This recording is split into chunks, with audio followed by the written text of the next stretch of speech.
It was close to 10 o'clock at night, when the cleaning crews usually began to move quietly through the skyscrapers of downtown Chicago.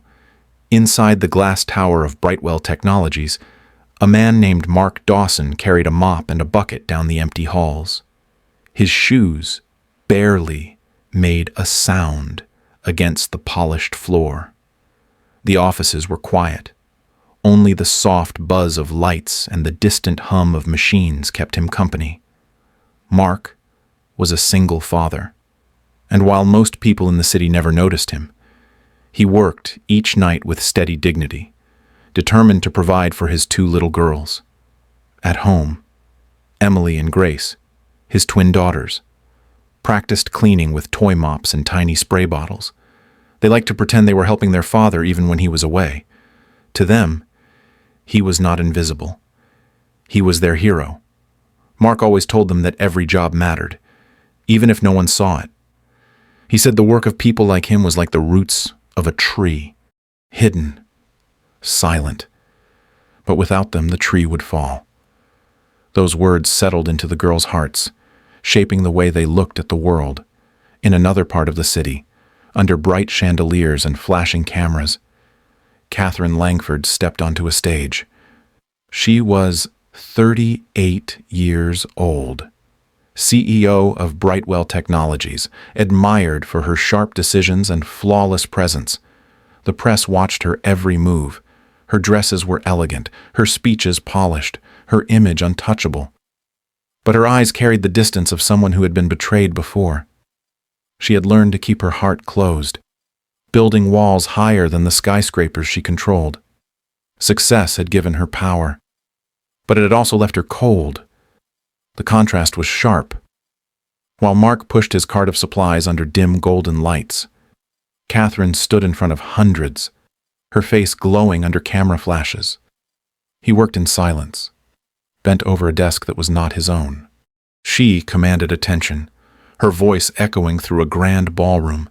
His hands smelled of bleach and worn leather gloves. Hers bore a diamond bracelet that caught every glimmer of light. Yet Mark carried a secret that few could guess. In a small storage closet at Brightwell, during his short breaks, he opened an old laptop balanced on a crate. There, he taught himself how to code. The glow of the screen lit his tired face while lines of code filled the page. It was not just a hobby. It was a mission. Before his wife passed away, she had dreamed of an app that would connect struggling families with affordable medical help. Mark had promised her he would finish it, no matter what it took. Now, between sweeping hallways and emptying trash bins, he worked piece by piece on that dream. One world was visible, glamorous, and celebrated. The other was hidden, quiet, and ignored. But both lived under the same roof of Brightwell Technologies. One led the company from the top floor. The other kept it alive from the shadows. Their paths had never crossed. Not yet. It happened late at night, around 11:15 p.m., spoken as 11:15 at night, inside the small apartment Mark Dawson shared with his twin daughters and his elderly mother. Mark had been pushing his body for too long. Weeks of sleepless nights and the pounding pain in his head finally caught up to him. He collapsed onto the worn couch, his vision spinning, his forehead striking the edge of the armrest. His mother, startled, rushed to his side and dialed for help. A few hours later, a weary doctor told Mark in blunt words that if he kept working, the damage could become permanent. His body needed rest. Work had to wait. But to Mark, resting meant losing the only thing that kept food on the table and a roof over his daughters' heads. Emily and Grace were not supposed to hear the conversation. They were in their bedroom, clutching their toy mops, but the walls of the apartment were thin. They heard their grandmother's trembling voice telling Mark he could not risk his health, and they heard Mark's broken reply that if he missed too many nights, Brightwell Technologies would replace him. For a 5-year-old, those words carried one meaning. If Daddy stopped working, their family would lose everything. That night, while their grandmother dozed in a chair and their father lay weak on the couch. Emily and Grace whispered a plan. They would go to Daddy's building. They knew his badge was in the pocket of his jacket. They packed their toy mops and spray bottles into their small backpacks and slipped out into the dark street. The bus rumbled past at 07:00 p.m. earlier, spoken as 7 o'clock in the evening, and they remembered watching their father climb aboard. Now they climbed up the same steps, tiny hands gripping the rail, the driver glancing at them with confusion but letting them ride. The twins sat side by side, swinging their legs above the floor. Outside, the city lights blurred past. Their hearts pounded with fear, but they repeated the words Daddy always told them. Every job is important. Every job matters. When the bus stopped in front of the glass tower of Brightwell Technologies, the girls stared up at the building that seemed to touch the sky. The marble lobby gleamed under bright lights, towering over their small figures. Emily gripped the badge with their father's picture, holding it like a golden key. Together, they stepped onto the shiny floor, their toy mops peeking out of their backpacks. The night security guard, an older man named Ramon, looked up from his desk and nearly spilled his coffee. 2 children stood before him, barely tall enough to see over the counter. His first instinct was to call the police or child services, but then Emily raised the badge high and spoke with a small but steady voice. "Dad is sick, so we came instead." Ramon froze, the words echoing in the vast lobby. He knew Mark. The man had worked there for years without missing a shift, a kind soul who once shared his sandwich when Ramon forgot dinner. Now his little girls stood here in purple sweaters, determined to carry his burden. Ramon's hand hovered over the phone, torn between duty and compassion. In that moment, the story of an invisible man and his 2 brave daughters began to change everything. At 9 o'clock at night, Catherine Langford stepped out of the private elevator that led directly to the marble lobby of Brightwell Technologies. Her heels clicked against the floor, sharp and steady, as she braced herself for what she expected to be a routine disruption.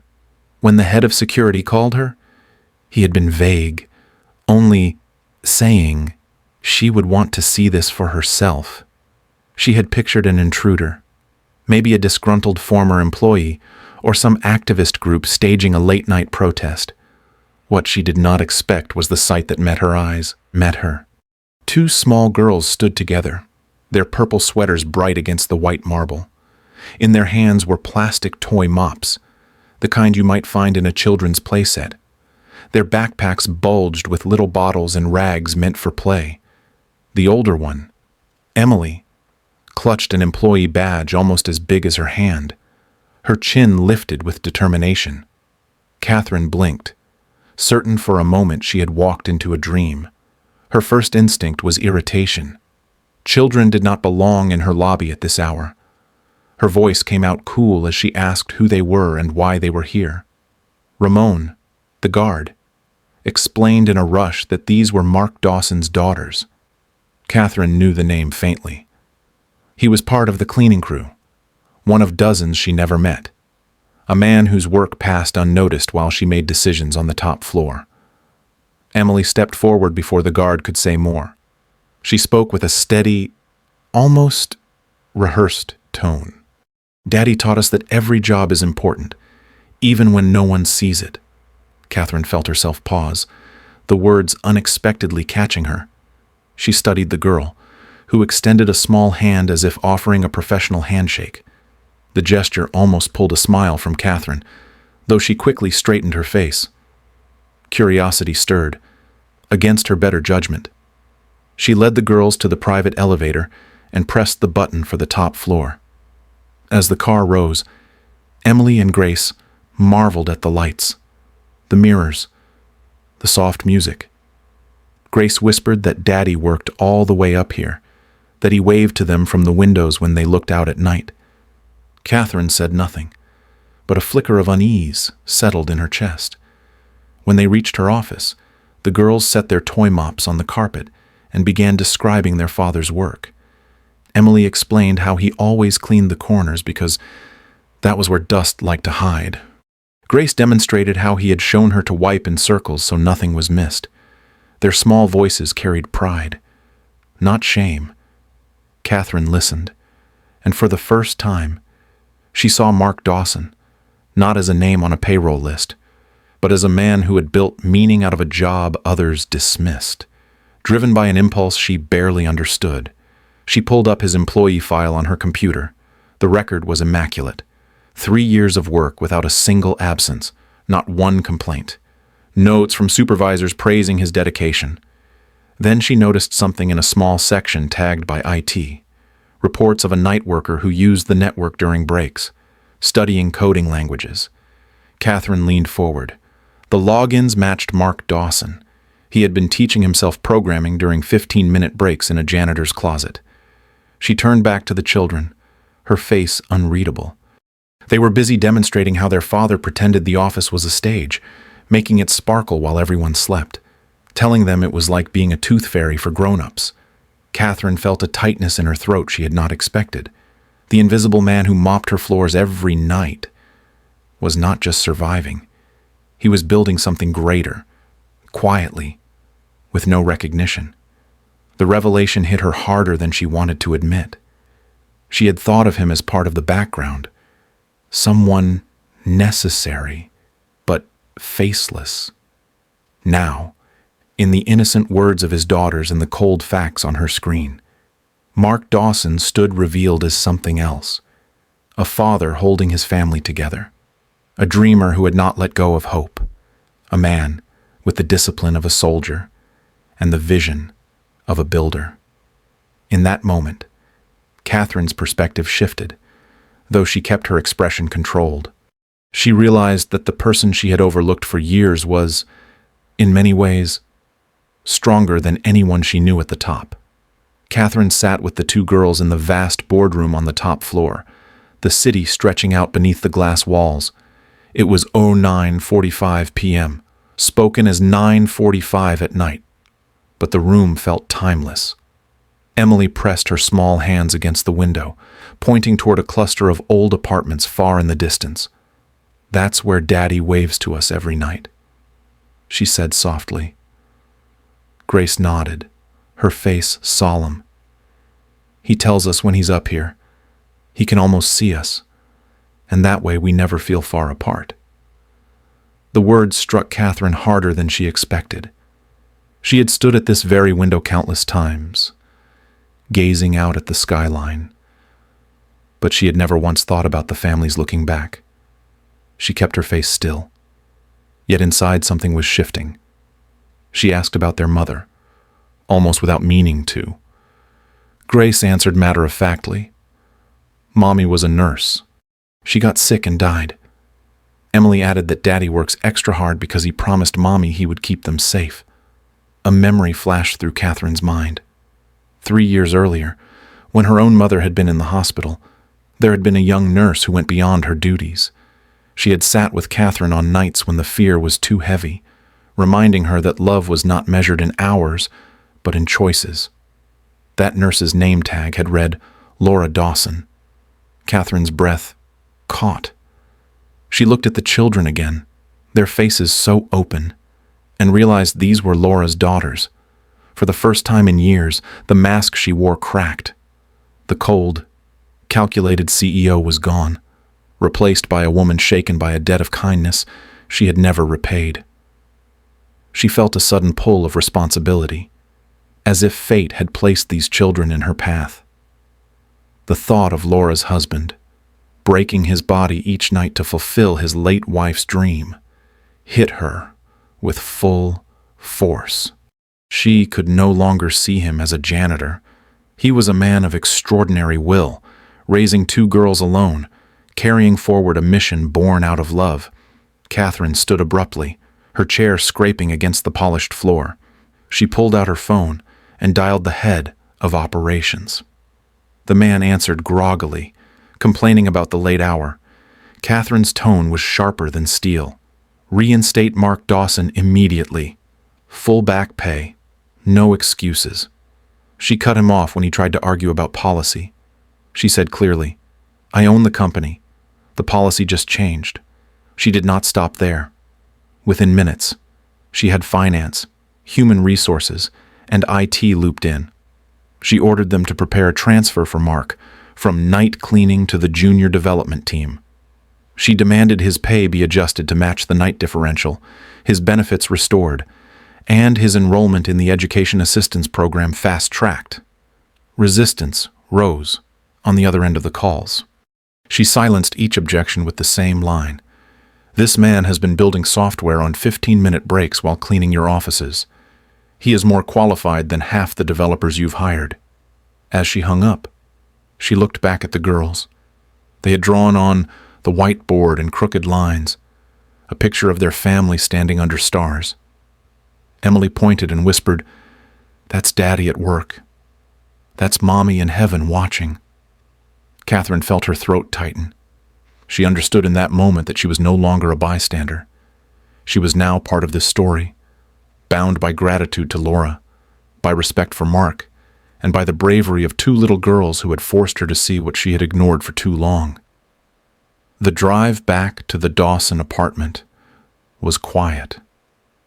Emily and Grace leaned against Catherine in the back seat, their eyes heavy with exhaustion. By the time they reached the third floor of the aging brick building, it was nearly 11:30 p.m., spoken as 11:30 at night. Catherine carried Grace in her arms, surprised by how naturally the little girl clung to her shoulder. Inside, the apartment smelled faintly of old books and detergent.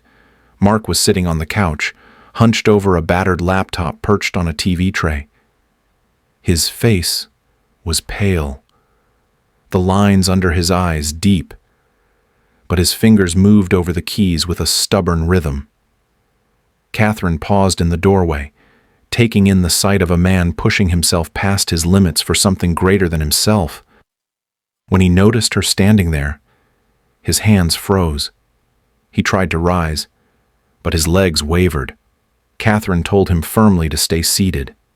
She explained what she had done, how she had called the managers, how she had ordered his reinstatement and arranged for him to join the development team.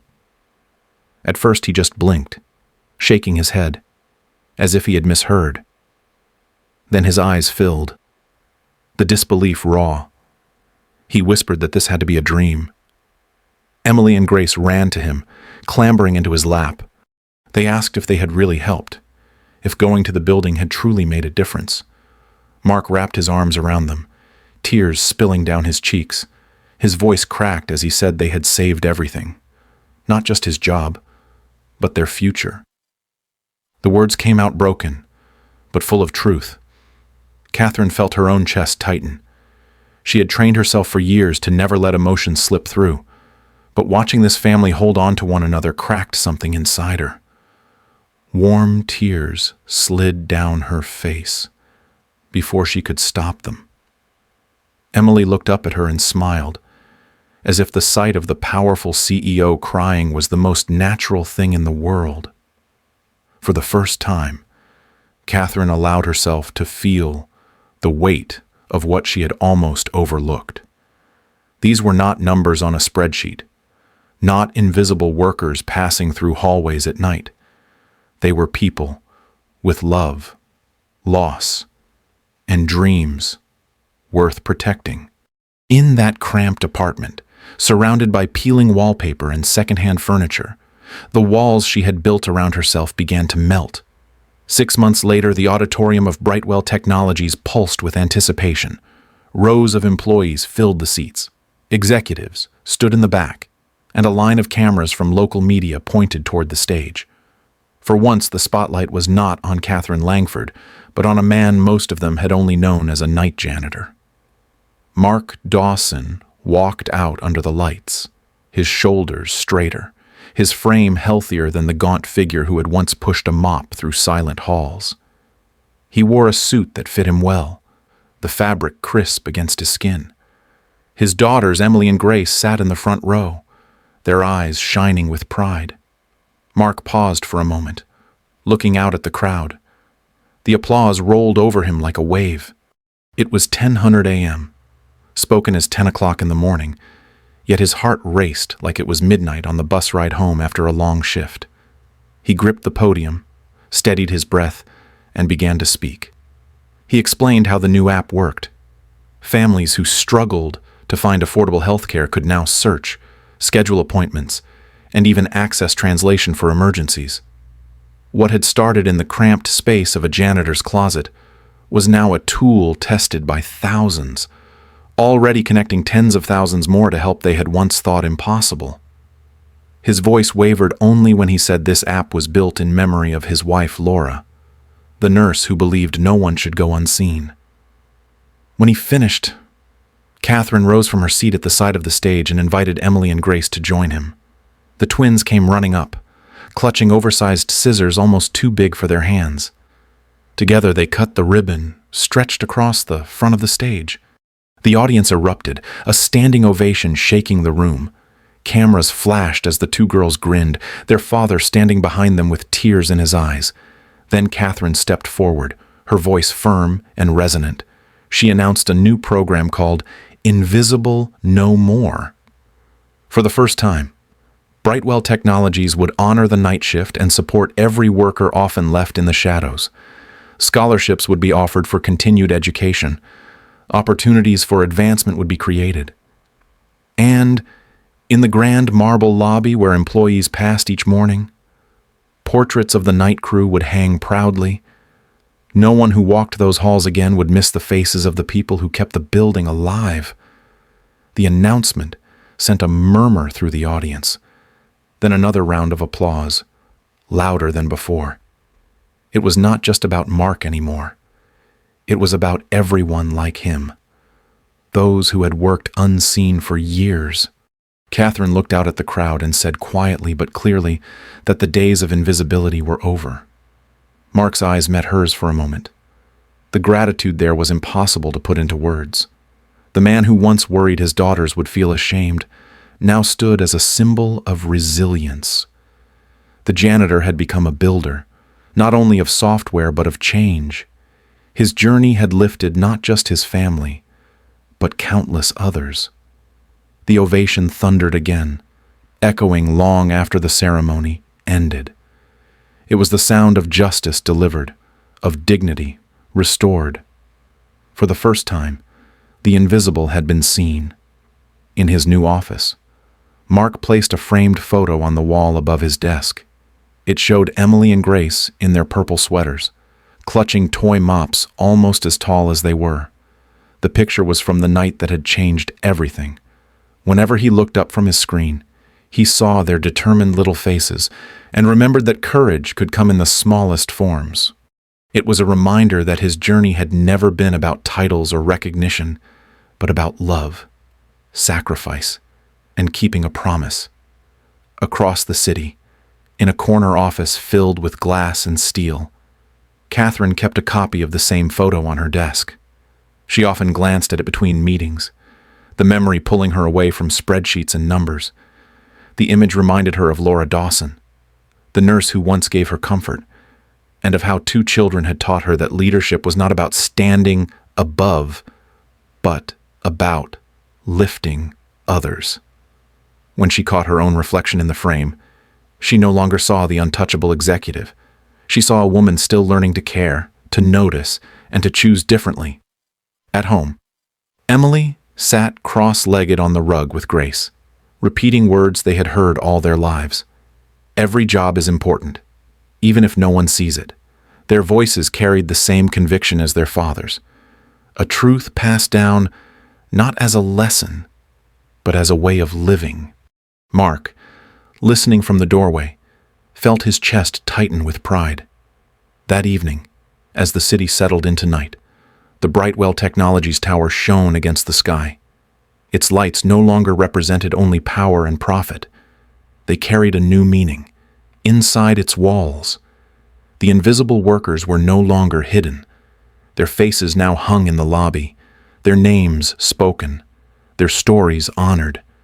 The building stood tall, but what truly glowed was the quiet revolution that had begun inside it. A janitor who once feared his daughters would be ashamed now led projects that reached families across the country. A CEO who once shut her heart behind glass walls now carried a photo that reminded her of grace. 2 children had proven that innocence and determination could ripple outward and change the course of lives. The story closed not with an ending, but with a beginning. The lights of Brightwell illuminated more than desks and hallways. They illuminated dignity, compassion, and the belief that kindness could build a future stronger than steel.